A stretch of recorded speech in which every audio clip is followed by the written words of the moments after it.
10 വർഷത്തെ പിണറായി സർക്കാരിന്റെ ദുർഭരണ മാറ്റം മാത്രമല്ല, കേരള സർക്കാരിന്റെ സമഗ്ര മാറ്റമാണ് യുഡിഎഫിന്റെ ലക്ഷ്യമെന്ന് പ്രതിപക്ഷ നേതാവ് വി ഡി സതീശൻ.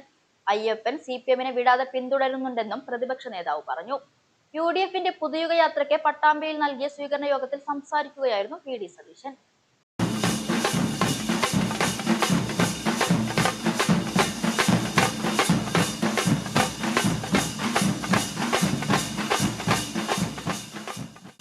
നിശ്ചയിച്ച സമയത്തിൽ നിന്നും 2.5 മണിക്കൂർ വൈകിയാണ് വി ഡി സതീശൻ നയിക്കുന്ന പുതുയുഗ യാത്ര പട്ടാമ്പിയിലെത്തിയത്.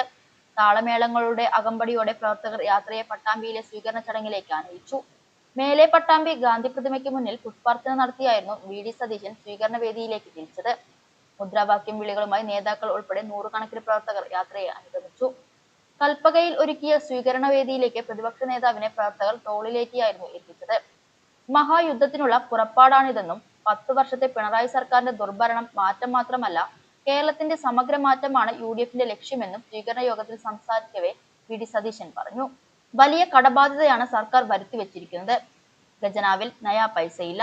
സർക്കാർ തകർത്ത മേഖലകളിൽ നിന്നുമുള്ള പുനരുജ്ജീവനമാണ് യുഡിഎഫ് നടത്തുക. ആരോഗ്യരംഗത്തും വിദ്യാഭ്യാസ രംഗത്തും വിപ്ലവകരമായ മാറ്റങ്ങൾ കൊണ്ടുവരുമെന്നും പ്രതിപക്ഷ നേതാവ് വ്യക്തമാക്കി. വർഗീയത മാത്രമാണ് ഇപ്പോൾ നടക്കുന്നത്. സംഘപരിവാറിന്റെ അതേ പാതയിലാണ് കമ്മ്യൂണിസ്റ്റ് പാർട്ടിയും നീങ്ങുന്നത്. വർഗീയത ഏത് കൊലകൊമ്പൻ പറഞ്ഞാലും അതിനെ ഏതു കാലത്തും എതിർക്കുമെന്നും വി ഡി സതീശൻ തുറന്നടിച്ചു. അയ്യപ്പൻ സിപിഎമ്മിനെ വിടാതെ പിന്തുടരുന്നുണ്ട്. ശബരിമലയിൽ സ്ത്രീ പ്രവേശനവുമായി ബന്ധപ്പെട്ടുള്ള വ്യക്തമായ മറുപടി പോലും പറയാൻ സിപിഎമ്മിനാവുന്നില്ലെന്നും വി ഡി സതീശൻ പറഞ്ഞു.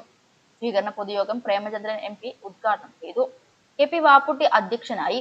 നേതാക്കളായ M Hassan, Anoop Jacob, V K Sreekantan, Marakkar Marayamangalam, C P Muhammad, CAMA Kareem, Shanimol Usman, A Thankappan, Balagopal, Jithosh Mozhikkunnam, T P Shaji, Riyas Mukkoli, Kammukutty Edathol, C Sangeetha, P K Unnikrishnan ഉൾപ്പെടെയുള്ളവരും പങ്കെടുത്തു.